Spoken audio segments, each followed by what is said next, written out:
추석 명절 저녁이었습니다. 시가 거실에는 온 가족이 모여 있었습니다. 상 위에는 전과 나물과 갈비찜이 가득했고 웃음소리가 끊이지 않았습니다. 그런데 그 식탁에는 단 한 사람의 자리만 없었습니다. 7년 동안 그 집 살림을 혼자 도맡아 온 사람. 오전부터 부엌에 서서 그 음식들을 전부 만든 사람의 자리가 없었습니다. 시어머니는 자리가 좁다고 했고 시누이는 부엌에서 드셔도 되잖아요. 라고 웃으며 말했습니다. 남편은 아무 말도 하지 않았습니다. 그 여자는 울지 않았습니다. 소리치지도 않았습니다. 조용히 휴대폰을 꺼내 식탁 사진 한 장을 찍었습니다. 그리고 그 한 장이 모든 것을 바꾸게 됩니다. 이 놀라운 이야기의 전말이 궁금하시다면 잠깐 구독 버튼을 눌러주세요. 평범해 보이는 사람들의 숨겨진 이야기를 매일 전해드립니다. 알림 설정까지 해두시면 단 하나도 놓치지 않으실 수 있습니다. 자, 이제 그날로 돌아가 보겠습니다. 추석 연휴 사흘 전이었습니다. 시어머니 박말래는 안방에서 나오다가 수연을 불러 세웠습니다. 통장 좀 가져와. 짧고 평평한 말이었습니다. 수연은 잠시 손을 멈췄다가 방으로 들어가 서랍을 열었습니다. 통장을 꺼내 두 손으로 건넸습니다. 말레는 그것을 받아들며 고개조차 끄덕이지 않았습니다. 확인해 둬야 할 게 있어서 그게 전부였습니다. 수연은 아무것도 묻지 않았습니다. 그 통장이 생활비 통장인지 다른 무언가에 묶여 있는 것인지 확인해야 할 게 정확히 무엇인지 묻지 않았습니다. 7년 동안 그래왔던 것처럼 수연이 이 집에 처음 들어온 건 20대 후반이었습니다. 결혼 전 수연은 서울의 한 대형 로펌 계약법무팀에서 일했습니다. 계약서 한 장을 받아들면 어디에 위험이 숨어 있는지, 어느 조항이 나중에 문제가 될 수 있는지를 단번에 짚어내는 사람이었습니다. 그러나 그 사실을 지금 이 집안에서 기억하는 사람은 아무도 없었습니다. 수연 자신을 포함해서 결혼 직후 말레는 수연에게 말했습니다. 일은 그만둬도 되지 않겠어? 이 집 살림이 보통이 아니라서. 수연은 고개를 끄덕였습니다. 남편 민준도 어머니가 워낙 손이 많이 가신다고 내가 있어주면 좋겠다고 했습니다. 수연은 사직서를 냈습니다. 그리고 그날부터 이 집의 살림꾼이 되었습니다. 아침을 짓고 시아버지 약을 챙기고 명절마다 혼자 부엌을 도맡았습니다. 칭찬은 없었습니다. 수고했다는 말도 드물었습니다. 그래도 수연은 이것이 자신의 자리라고 생각했습니다. 오래 그렇게 생각했습니다. 통장을 건넨 그날 저녁이었습니다. 수연이 저녁상을 차리는 동안 말레는 거실에서 딸 지은에게 낮은 목소리로 말하고 있었습니다. 나중에 수연 명의로 된 것들, 가족 앞으로 돌리는 거 알아봐야 해. 지은의 목소리가 들렸습니다. 그게 쉽지 않을 텐데요. 쉽든 어렵든 알아는 봐야지. 수연은 부엌에서 국자를 든 채 잠시 멈췄습니다. 그러나 아무것도 하지 않았습니다. 그대로 불을 낮추고 그릇을 꺼냈습니다. 이상하다는 생각이 들었지만 그 생각이 어디로 향해야 하는지 아직 몰랐습니다. 명절 전날 밤이었습니다. 민주는 거실 소파에 앉아 텔레비전을 보고 있었습니다. 수연은 옆에 앉아 조용히 말을 꺼냈습니다. 어제 어머니가 내 명의로 된 걸 가족 앞으로 돌리겠다고 하시던데. 민주는 채널을 돌리며 대답했습니다. 어머니가 원래 재산 정리를 꼼꼼히 하시잖아. 집안일이니까 크게 신경 쓰지 마. 수연은 잠시 민준을 바라봤습니다. 그리고 더 말하지 않았습니다. 텔레비전 소리만 거실에 남았습니다. 추석 당일 아침이었습니다. 수연은 새벽 5시에 눈을 떴습니다. 알람이 울리기 전이었습니다. 부엌으로 나가 불을 켜고 앞치마를 둘렀습니다. 전 부칠 반죽을 꺼내고 나물을 다듬고 국을 올렸습니다. 시가의 명절 음식은 종류가 많았습니다. 동태전, 호박전, 소고기 산적, 도라지나물, 시금치나물, 소갈비찜. 수연은 순서를 외우고 있었습니다. 7년 동안 같은 순서로 해왔으니까요. 말레는 9시가 넘어 안방에서 나왔습니다. 부엌 앞을 지나치며 한번 들여다봤습니다. 간은 좀 맞춰봤어? 네, 어머니. 말레는 더 말하지 않고 거실로 나갔습니다. 시누이 지은은 10시가 넘어서야 방에서 나왔습니다. 소파에 앉아 텔레비전을 켜며 말했습니다. 언니, 갈비찜 냄새 진짜 좋다. 수연은 대답 대신 웃었습니다. 남편 민주는 시아버지와 거실에서 이야기를 나누고 있었습니다. 부엌 쪽으로 한 번도 들어오지 않았습니다. 오후 2시가 넘었을 무렵이었습니다. 수연은 마지막 갈비찜 뚜껑을 열어 간을 확인했습니다. 손등에 기름이 튀었습니다. 행주로 닦으며 등을 폈습니다. 허리가 묵직했습니다. 새벽부터 8시간을 거의 서 있었습니다. 부엌 창문으로 햇볕이 들어오고 있었고 거실에서는 웃음소리가 간간히 들렸습니다. 저녁 6시가 되자 말레가 직접 식탁을 정리하기 시작했습니다. 수연은 냄비를 들고 부엌에서 나오다가 그 모습을 보고 걸음을 멈췄습니다. 시어머니가 직접 상을 차리는 일은 드물었습니다. 수연은 내심 고마운 마음이 들었습니다. 어머니, 제가 할게요. 됐어. 국만 갖고 나와. 말레의 말은 짧았습니다. 수연은 국을 들고 나와 식탁 위에 내려놓았습니다. 가족들이 하나둘 자리에 앉기 시작했습니다. 시아버지가 상석에 앉았고 말레가 그 옆에 자리를 잡았습니다. 지은은 시아버지 맞은편에 앉았고 민준도 그 옆에 앉았습니다. 수연은 마지막 반찬 그릇을 들고 부엌에서 나왔습니다. 그리고 식탁을 둘러봤습니다. 그릇이 4개였습니다. 시아버지, 말레, 지은, 민준 앞에는 밥그릇과 국그릇과 수저가 가지런히 놓여 있었습니다. 수연이 앉아야 할 자리에는 아무것도 없었습니다. 그 자리를 채운 것은 반찬 그릇 하나였습니다. 수연은 잠시 서 있었습니다. 처음에는 자신이 잘못 본 줄 알았습니다.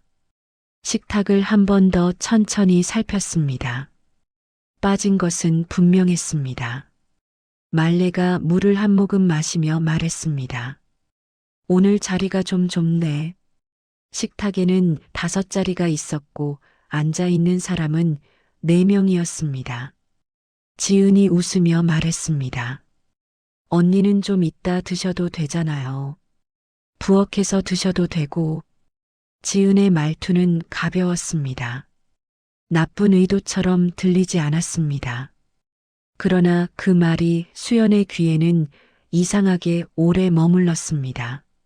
민주는 국그릇을 들었습니다. 수연 쪽을 한번 봤습니다. 그러나 아무 말도 하지 않았습니다. 시아버지는 이미 수저를 들고 있었습니다. 수연은 들고 있던 반찬 그릇을 조용히 식탁 가장자리에 내려놓았습니다. 그리고 아무 말 없이 다시 부엌으로 걸어갔습니다. 이것이 처음이 아니었습니다. 지난 추석에도 수연은 가장 늦게 밥을 먹었습니다. 설 연휴에는 아예 부엌에서 혼자 먹은 날도 있었습니다. 그때마다 이유는 달랐습니다. 손님이 많아서, 자리가 좁아서, 어른들 먼저 챙겨야 해서 매번 달랐지만 결과는 항상 같았습니다. 수연의 자리만 없었습니다. 부엌 조리대 위에 휴대폰이 놓여 있었습니다. 수연은 그것을 집어들었습니다. 거실 쪽으로 조금 나와 식탁 전체가 보이는 각도에 섰습니다. 셔터 소리가 나지 않도록 음소거 상태였습니다. 사진을 찍었습니다. 한 장이었습니다. 그 사진에는 네 사람이 앉아 있는 식탁이 담겨 있었습니다. 빠진 자리가 어디인지, 누구의 것이 없는지가 한눈에 보이는 구도였습니다. 수연은 사진을 확인하고 휴대폰을 앞치마 주머니에 넣었습니다. 그리고 다시 부엌으로 들어갔습니다. 싱크대 앞에 서서 아직 끓고 있는 된장찌개를 낮은 불로 줄였습니다. 손은 평소처럼 움직이고 있었습니다. 거실에서는 웃음소리가 들렸습니다. 시아버지가 무슨 말인가를 했고 지은이 크게 웃었습니다. 말레가 그러게요 라고 맞장구를 치는 소리도 들렸습니다. 수연은 국자를 들고 찌개를 한 번 저었습니다. 표정은 움직이지 않았습니다. 그러나 그날 수연이 한 일은 울거나 항의하는 것이 아니었습니다. 사진 한 장을 찍은 것이었습니다. 그리고 그 한 장이 나중에 어떤 의미를 갖게 될지는 아직 아무도 몰랐습니다. 명절이 끝나고 이틀이 지났습니다. 시가에는 아직 지은이 머물고 있었습니다. 남편 민주는 연휴 마지막 날 저녁에 서울로 올라갔고 수연만 혼자 남아 뒷정리를 맡았습니다. 이것도 늘 그래왔던 일이었습니다. 명절이 끝난 뒤 시가 청소와 냉장고 정리는 수연의 몫이었습니다. 민주는 나도 남으면 좋겠는데 회사 일이 있어서 라고 했고 수연은 고개를 끄덕였습니다. 그 말에 거짓은 없었을 겁니다. 하지만 수연은 알고 있었습니다. 회사 일이 있든 없든 뒷정리는 항상 자신이 했다는 것을. 오전 내내 수연은 집안을 돌았습니다. 안방 이불을 정리하고 화장실 청소를 하고 냉장고에 남은 음식을 용기에 나눠 담았습니다. 말레는 늦게 일어나 식탁에 앉아 커피를 마시며 말했습니다. 냉장고 윗칸에 있는 것부터 먼저 써야 해. 네, 알겠습니다. 수연은 고개를 숙이며 대답했습니다. 말레가 커피잔을 내려놓으며 덧붙였습니다. 지은이 모레 올라가니까 반찬 좀 싸줘야 하는데 멸치조림 좋아하잖아. 그거 좀 새로 해줘. 수연은 잠시 냉장고를 바라봤습니다. 남은 음식만 해도 한가득이었습니다. 하지만 아무 말하지 않고 멸치를 꺼냈습니다. 점심 무렵이었습니다. 거실로 나온 지은은 소파에 앉아 수연이 차려놓은 밥을 먹으며 말했습니다. 언니, 나 모레 가는데 짐 좀 같이 봐줄 수 있어요? 응, 그럴게. 수연은 설거지를 하며 대답했습니다. 지은이 웃으며 말했습니다. 언니는 진짜 손이 크다니까. 이 집 살림이 언니 없으면 어떻게 돌아가려고. 수연은 그 말에 웃지 않았습니다. 칭찬처럼 들렸지만 결국 이 집에서 수연의 역할은 손 큰 사람으로 고정되어 있다는 말이었으니까요. 오후였습니다. 말레가 수연을 안방으로 불렀습니다. 말레는 서랍장 앞에 서 있었습니다. 수연아, 너 지난달에 어머니한테 받은 통장 아직 갖고 있지? 수연은 순간 멈췄습니다. 지난달 말레가 건넨 것은 생활비 통장이었습니다. 수연 명의로 이체해 달라며 건넨 것이었고 수연은 그대로 처리했습니다. 네, 갖고 있습니다. 말레가 수연을 한번 바라보다가 말했습니다. 그 통장 어머니가 한번 봐도 되지? 수연은 잠시 말을 잇지 못했습니다. 어머니, 그건 제 개인 통장이라서요. 알아. 그냥 정리가 잘 됐나 보려는 거야. 수연은 대답하지 않았습니다. 잠시 침묵이 흘렀습니다. 말레가 먼저 시선을 거뒀습니다. 됐어. 나중에 봐도 되지. 수연은 조용히 안방을 나왔습니다. 복도를 걷는 동안 방금 들은 말이 머릿속에 남아 있었습니다. 통장을 보겠다는 말, 나중에 봐도 된다는 말. 이 집에서 수연 명의로 된 것들이 무엇인지 말레가 정확히 알고 있다는 뜻이기도 했습니다. 수연은 거실을 지나쳐 부엌으로 들어갔습니다. 저녁 준비를 시작했습니다. 손은 평소처럼 움직였습니다. 저녁 설거지를 하던 수연은 거실 쪽에서 들리는 목소리에 손을 멈췄습니다. 말레가 지은에게 낮은 목소리로 말하고 있었습니다. 며느리 이름으로 해둔 보험 있잖아. 응, 알아요. 나중에 가족 앞으로 돌리는 방법 한번 알아봐야 해. 지은의 목소리가 들렸습니다. 그거 쉽지 않을 텐데. 쉽든 어렵든 알아는 봐야지. 수연은 수도꼭지를 잠갔습니다. 물소리가 사라지자 그 대화가 더 선명하게 들렸습니다. 며느리 이름으로 해둔 보험. 수연은 그 말을 속으로 한 번 더 되짚었습니다. 자신 명의로 된 보험이 있다는 것을 수연은 몰랐습니다. 말레가 보험 이야기를 꺼낸 적은 한 번도 없었습니다. 수연은 거실로 나가지 않았습니다. 그대로 서서 행주로 손을 닦았습니다. 그리고 아무 일 없다는 듯 다음 그릇을 집어들었습니다. 그날 밤 수연은 남편에게 전화를 걸었습니다. 오늘 어머니가 내 통장을 보겠다고 하셨어. 그리고 내 명의로 된 보험이 있다는 말도 들었어. 민주는 잠시 말이 없다가 답했습니다. 엄마 원래 그런 거 꼼꼼히 챙기잖아. 집안 재산 정리하는 거겠지. 수연은 전화기를 손에 쥔 채 잠시 천장을 바라봤습니다. 내가 모르는 보험이 있다는 게 이상하지 않아? 민준의 목소리는 피곤해 보였습니다. 어머니가 알아서 해두신 거겠지. 괜히 예민하게 굴지 마. 수연은 더 말하지 않았습니다. 전화를 끊고 나서 휴대폰 갤러리를 열었습니다. 명절날 찍어둔 식탁 사진이 있었습니다. 수연은 그 사진을 한동안 바라봤습니다. 그리고 새 폴더를 만들었습니다. 이름은 따로 붙이지 않았습니다. 지은이 서울로 올라간 다음 주였습니다. 시가에는 말레와 시아버지, 그리고 수연만 남았습니다. 민주는 주말에도 내려오지 못했습니다. 급한 프로젝트가 생겼다고 했고 수연은 그러라고 했습니다.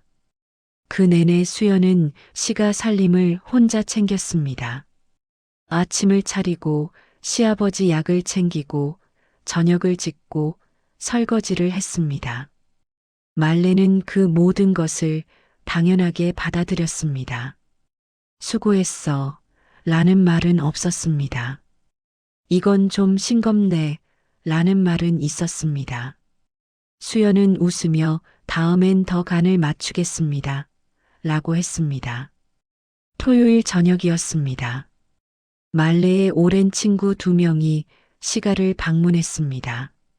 말레가 직접 불렀다고 했고 수연은 그 이야기를 당일 오후에 들었습니다.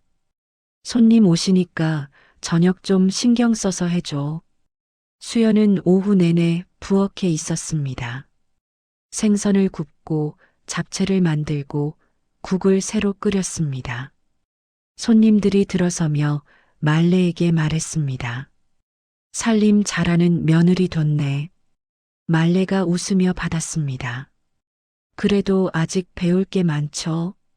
수연은 부엌에서 그 말을 들었습니다. 반찬 그릇을 들고 식탁으로 나가며 조용히 웃었습니다. 저녁 식사가 시작됐습니다. 이번에는 수연의 그릇도 처음부터 놓여 있었습니다. 손님이 있는 날이면 말레의 태도가 달라졌습니다. 수연에게 고생했어. 라는 말도 건넸습니다. 수연은 그것을 확인하고 자리에 앉았습니다. 식사가 어느 정도 무르익을 무렵이었습니다. 말레의 친구 중 한 명이 물었습니다. 며느리는 어디 다녀요? 말레가 대답했습니다. 집에서 살림하죠. 이 집 살림이 보통이 아니라서. 수연은 조용히 밥을 떴습니다. 말레가 덧붙였습니다. 수연아, 너 요즘 통장 정리 좀 해뒀니? 식탁 분위기가 잠깐 조용해졌습니다. 손님들은 별 생각 없이 반찬을 집었지만 수연은 숟가락을 내려놓았습니다. 무슨 통장 말씀이세요? 며느리 명의로 된 거 있잖아. 정리가 됐나 해서. 말레의 목소리는 여전히 부드러웠습니다. 손님이 있는 자리에서 나누기엔 이상한 대화였지만 말레는 전혀 개의치 않는 듯 했습니다. 오히려 그 자연스러움이 수연에게는 더 불편하게 느껴졌습니다. 며느리 명의로 된 건 결국 가족 재산이니까 한번 확인해 두면 좋잖아. 손님 중 한 명이 어색하게 웃으며 화제를 돌렸습니다. 요즘 다들 재산 정리 신경 많이 쓰더라고요. 말레도 웃으며 받았습니다. 그렇죠. 나중에 복잡해지기 전에 미리미리 해둬야지. 수연은 아무 말도 하지 않았습니다.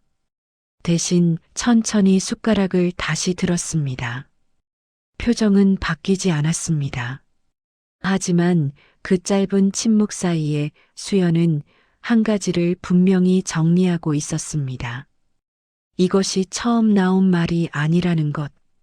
며칠 전 안방에서, 그전 거실에서 말레는 같은 방향의 말을 반복하고 있었습니다. 그리고 오늘은 손님 앞에서 꺼냈습니다. 공개된 자리일수록 수연이 쉽게 반박하지 못한다는 것을 말레는 알고 있는 것 같았습니다. 손님들이 돌아간 뒤 수연은 혼자 설거지를 했습니다. 말레는 안방으로 들어갔고 시아버지는 텔레비전을 켰습니다. 수연은 그릇을 닦으면서 오늘 들은 말을 천천히 되짚었습니다. 며느리 명의로 된 건 결국 가족 재산. 말레가 그 말을 손님 앞에서 꺼낸 것은 단순한 실수가 아닌 것 같았습니다. 체면을 중시하는 말레가 손님 앞에서 집안 재산 이야기를 꺼낸다는 것은 오히려 그 말을 당연한 것으로 만들기 위한 방식처럼 느껴졌습니다. 누군가 들어도 이상하지 않은 말로 수연은 마지막 그릇을 헹궜습니다. 물기를 닦으며 잠시 생각했습니다. 서류와 이름이 머릿속에 떠올랐습니다. 며칠 전 거실에서 들린 대화, 며느리 이름으로 해둔 보험, 가족 앞으로 돌리는 방법. 수연은 행주를 개어 싱크대 옆에 올려놓았습니다. 그리고 조용히 방으로 들어갔습니다. 잠자리에 들기 전 수연은 휴대폰 메모장을 열었습니다. 날짜를 쓰고 오늘 들은 말을 짧게 적었습니다. 손님 앞에서 나온 말이었다는 것도 함께 적었습니다. 메모를 저장하고 화면을 껐습니다. 천장을 바라보며 수연은 한 가지를 생각했습니다. 지금까지 이 집에서 자신의 이름으로 된 것들이 정확히 무엇인지 자신은 아직 제대로 파악하지 못하고 있었습니다. 그것이 문제였습니다. 그날 밤 수연은 쉽게 잠들지 못했습니다. 뒤척이다가 결국 새벽 1시가 넘어서야 눈을 감았습니다. 그러나 잠은 깊지 않았습니다.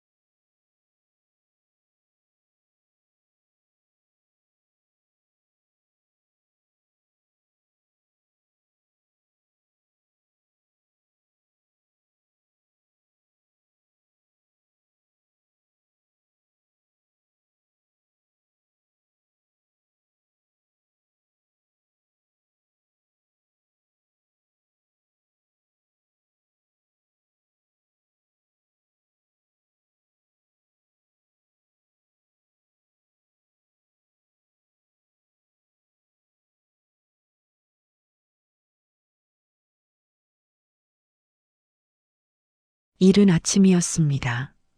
눈을 떴을 때 시간은 아직 조용했습니다.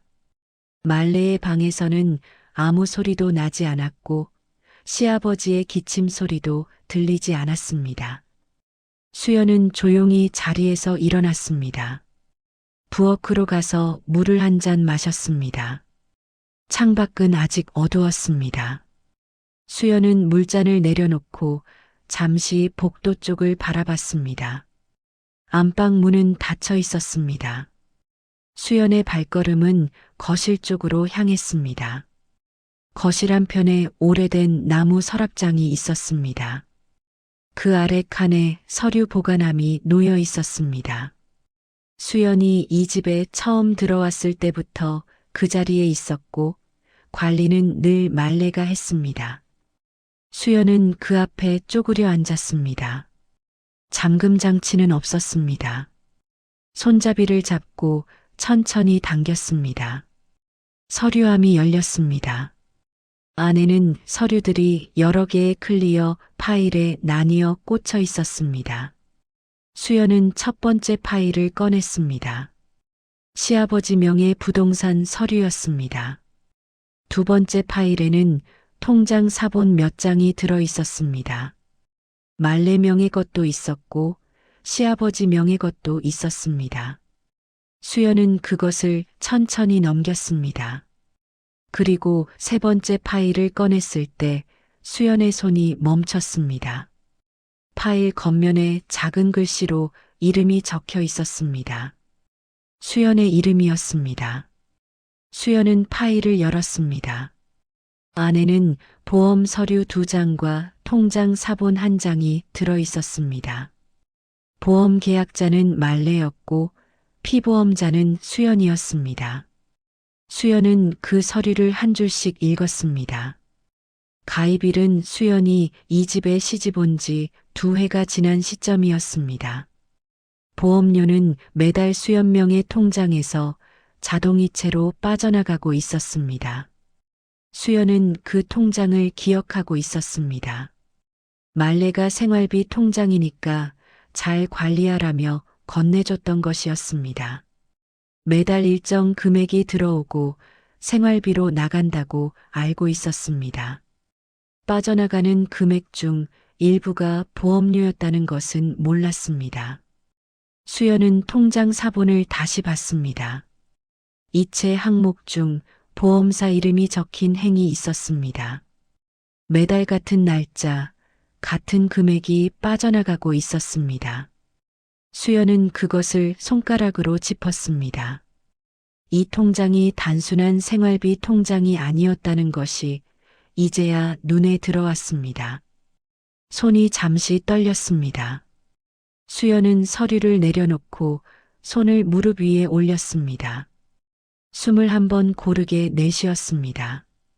감정이 앞서면 안 된다는 것을 알고 있었습니다.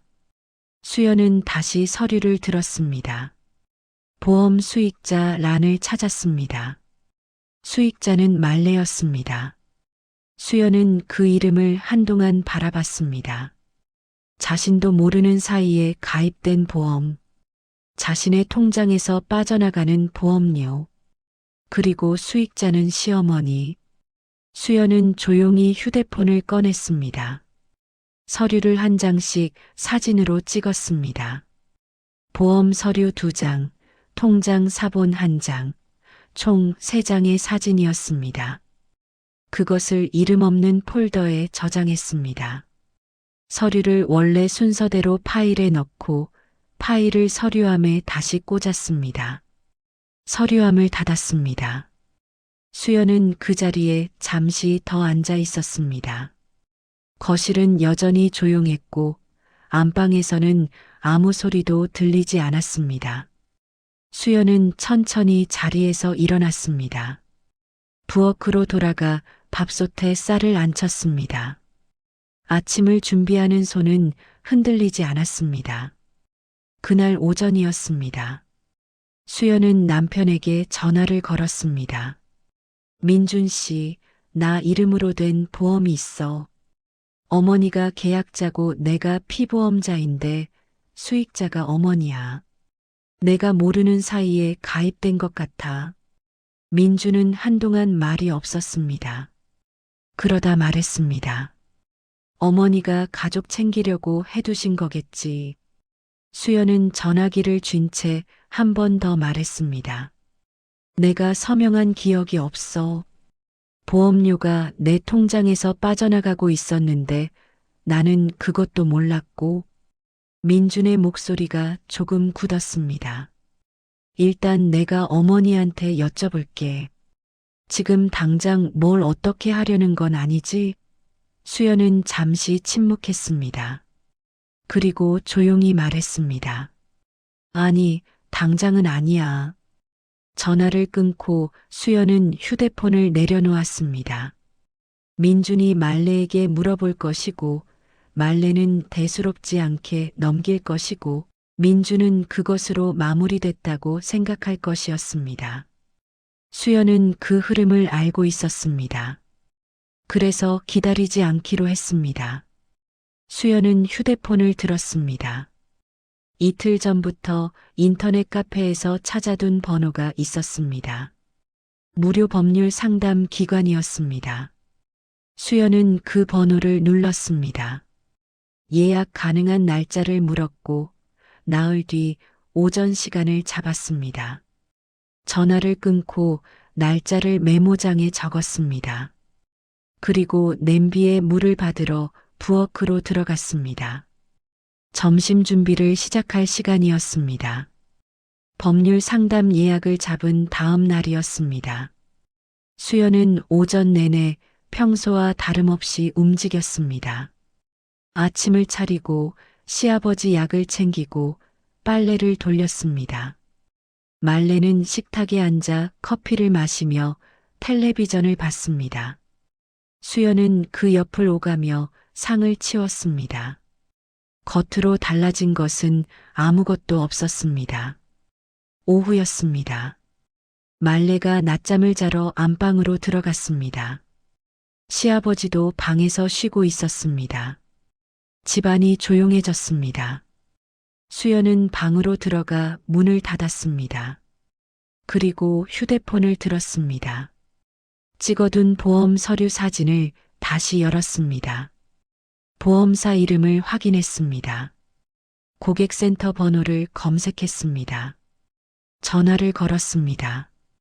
연결 대기 안내 음성이 흘러나왔습니다. 예상 대기 시간 12분. 수연은 그 상태로 기다렸습니다. 전화가 연결됐습니다. 수연은 자신의 이름을 말하고 피보험자로서 계약 내용을 확인하고 싶다고 했습니다. 상담원이 본인 확인 절차를 안내했습니다. 수연은 차분하게 답했습니다.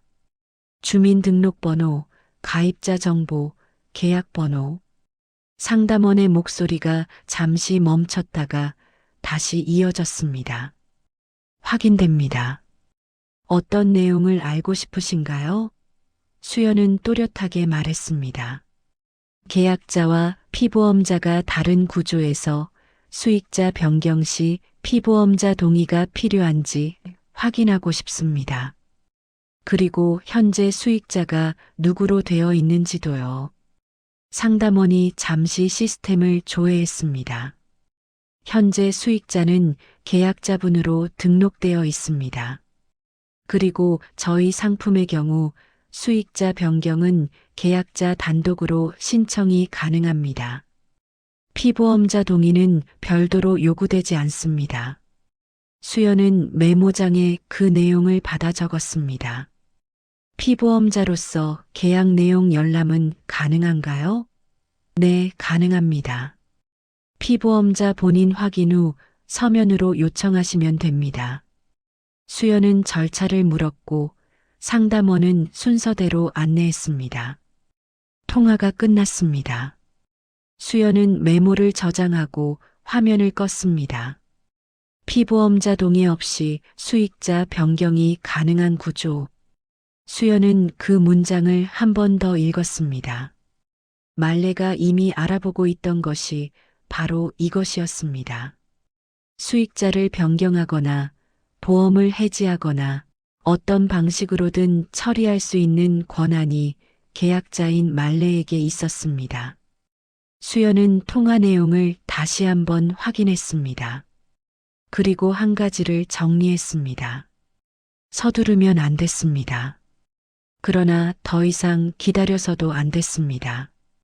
바로 그날 오후였습니다.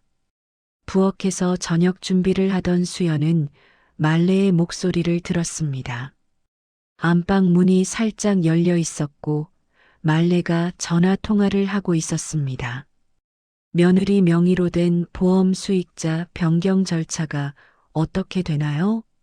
계약자가 저이고 피보험자가 며느리인데요. 수연은 국자를 내려놓았습니다. 잠시 그 자리에 서 있었습니다. 말레의 목소리는 계속 이어졌습니다. 빠르면 언제쯤 처리가 되나요?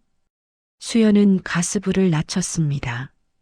그리고 조용히 방으로 들어갔습니다. 옷장 문을 열었습니다.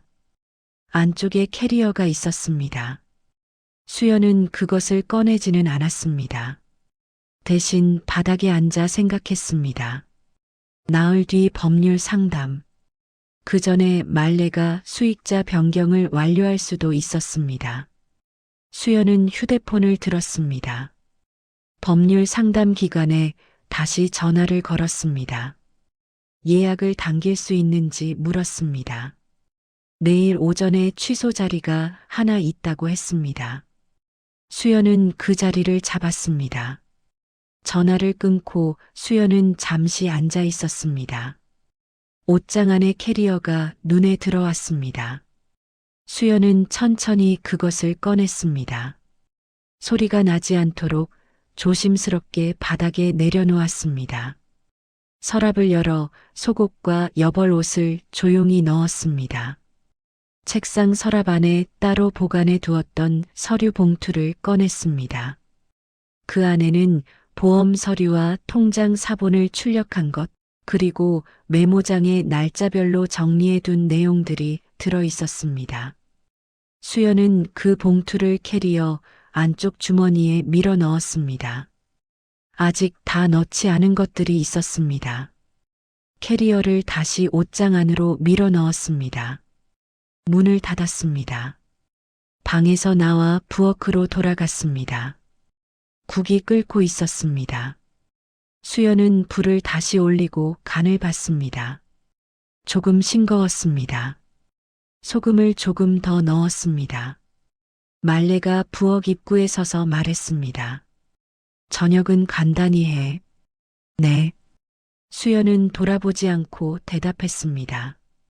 말레가 돌아서는 발소리가 들렸습니다. 수연은 국자로 국을 천천히 저었습니다. 오늘 안에 끝낼 생각은 없었습니다. 하지만 내일은 달랐습니다. 내일 오전 수연은 처음으로 자기 문제를 자기 언어로 말할 자리에 앉게 될 것이었습니다. 수연이 집을 나온 것은 그날 밤이었습니다. 말레가 잠든 것을 확인한 뒤였습니다. 캐리어에 나머지 짐을 넣는데 10분이 채 걸리지 않았습니다. 옷 몇 벌, 세면도구, 서류 봉투, 그것으로 충분했습니다. 현관문을 열 때 수연은 소리가 나지 않도록 손잡이를 천천히 돌렸습니다. 복도에 나서는 순간 등 뒤로 찬 공기가 느껴졌습니다. 수연은 뒤돌아보지 않았습니다. 택시를 미리 불러두었던 터라 건물 앞에 나서자마자 차가 들어오고 있었습니다. 캐리어를 트렁크에 싣고 뒷좌석에 앉았습니다. 차가 출발했습니다. 수연은 창밖을 바라보지 않았습니다. 그냥 앞을 봤습니다. 그날 밤 수연이 향한 곳은 작은 고시원이었습니다. 일단 며칠 머물 생각으로 들어온 곳이었습니다. 캐리어를 방 한쪽에 세워두고 침대 끝에 걸터 앉았습니다. 휴대폰 화면에 부재중 전화가 쌓이기 시작했습니다. 수연은 화면을 바라보다가 뒤집어 놓았습니다. 그리고 가방에서 서류 봉투를 꺼냈습니다. 내일 오전에 찾아가야 할 곳의 주소를 다시 확인했습니다. 봉투를 다시 가방 안에 넣었습니다. 불을 끄고 누웠습니다. 천장은 낮고 좁았습니다. 그러나 이상하게도 이 방에서 보내는 첫날 밤이 그 집에서 보낸 어떤 밤보다 숨쉬기가 편했습니다. 다음 날 아침이었습니다. 수연은 일찍 눈을 떴습니다. 고시원 창문으로 햇빛이 들어오고 있었습니다. 세수를 하고 옷을 갈아입었습니다. 가방에 서류 봉투를 넣고 방을 나섰습니다. 법률 상담 기관은 지하철 2정거장 거리에 있었습니다. 예약 시간보다 20분 일찍 도착했습니다. 접수처에서 이름을 말하고 대기표를 받았습니다. 수연은 대기 의자에 앉아 가방을 무릎 위에 올려놓았습니다. 휴대폰을 꺼냈습니다. 밤사이 부재중 전화가 32통 더 쌓여 있었습니다. 말레에게서 14통, 민준에게서 15통, 지은에게서 3통이었습니다. 수연은 화면을 닫았습니다. 대기 번호가 호출됐습니다. 상담실은 작고 조용했습니다. 변호사는 40대 초반의 여성이었습니다. 수연은 자리에 앉아 서류 봉투를 꺼냈습니다. 보험 서류 출력본과 통장 사본을 테이블 위에 나란히 놓았습니다. 변호사가 서류를 살펴봤습니다. 수연은 말레의 말들을 순서대로 설명했습니다. 감정 없이 날짜와 발언 내용 중심으로. 변호사가 물었습니다. 이 보험 가입 시 동의서에 서명하셨나요? 기억이 없습니다. 이 집에서 형식적인 서류라는 말을 듣고 서명한 것들이 여러 번 있었는데 그중 하나였을 수 있습니다. 변호사는 고개를 끄덕이며 메모를 했습니다. 피보험자로서 계약 내용 열람은 요청하셨어요? 어제 고객센터에 전화해서 확인했습니다. 피보험자 본인 확인 후 서면 요청이 가능하다고 해서 절차도 파악해뒀습니다. 변호사가 잠시 펜을 내려놓았습니다. 그리고 수연을 바라봤습니다. 혹시 전에 법 관련 일을 하셨나요? 수연은 잠시 멈췄습니다. 결혼 전에 계약 법무 쪽 일을 했습니다. 변호사의 표정이 달라졌습니다. 그럼 지금 상황이 어떤 구조인지 어느 정도 파악하고 계시겠네요. 알고 있습니다. 그래서 왔습니다. 변호사는 다시 서류를 봤습니다. 그리고 말했습니다. 수익자 변경이 아직 이루어지지 않은 상태라면 지금 시점에서 피보험자로서 취할 수 있는 조치들이 있습니다. 수연은 조용히 듣고 있었습니다.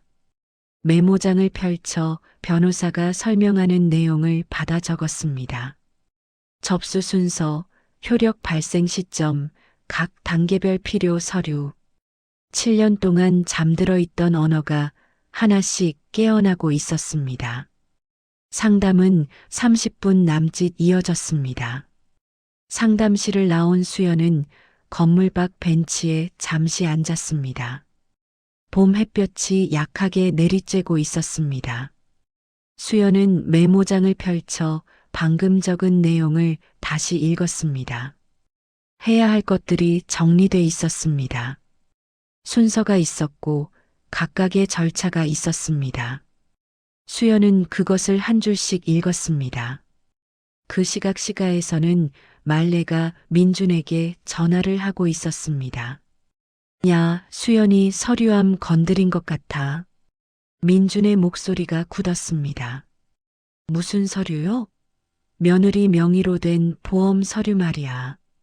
순서가 바뀌어 있어. 민준은 잠시 말이 없었습니다. 그러다 말했습니다. 수연이 그걸 왜요? 말레의 목소리가 높아졌습니다. 그러니까 빨리 연락을 해봐야지. 민준은 수연에게 전화를 걸었습니다. 이번에는 신호가 가다가 끊겼습니다. 수연이 전화를 거절한 것이었습니다. 민준은 문자를 보냈습니다. 수연아, 어디야? 한 번만 받아줘. 수연은 문자를 확인하고 휴대폰을 가방에 넣었습니다. 벤치에서 일어났습니다. 오늘 오후에 들러야 할 곳이 한 군데 더 있었습니다. 은행이었습니다. 수연은 메모장을 닫고 걸음을 옮겼습니다. 며칠이 지났습니다. 수연은 그 사이 은행 두 곳을 다녀왔고 보험사의 피보험자로서 공식 서면을 제출했습니다. 처리가 완료된 것은 아직 없었습니다. 서류를 접수했고 확인 연락을 기다리는 중이었습니다. 변호사와 두 번째 상담도 잡아뒀습니다. 그것으로 지금 당장 할 수 있는 것은 다 한 셈이었습니다. 수연은 고시원 방에 앉아 창밖을 바라봤습니다. 시가에서는 여전히 전화가 왔습니다. 그러나 횟수가 줄어들고 있었습니다. 처음 이틀은 하루에 수십 통이었지만 오늘은 오전에 3통이었습니다. 말레에게서 1통, 민준에게서 2통. 수연은 받지 않았습니다. 그날 오후 민준이 직접 찾아왔습니다. 수연이 있는 곳을 어떻게 알았는지는 몰랐습니다. 고시원 복도에서 수연의 이름을 불렀습니다. 수연은 방문을 열었습니다. 민준은 수연의 얼굴을 보자 말을 잇지 못했습니다. 한참 만에 말했습니다. 집에 가자. 수연은 대답하지 않았습니다. 민준이 다시 말했습니다. 엄마한테 내가 얘기할게.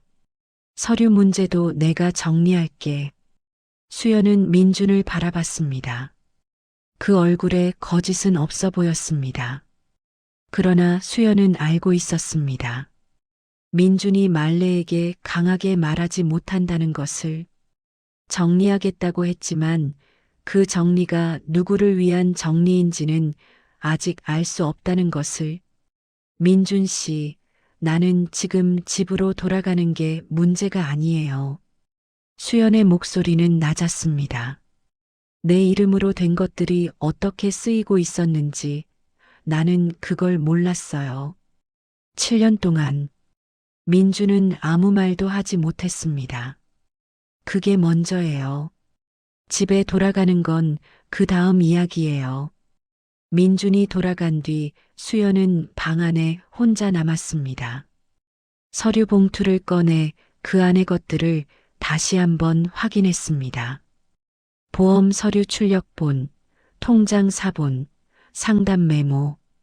순서대로 다시 넣었습니다. 봉투를 닫았습니다. 이튿날 오전이었습니다.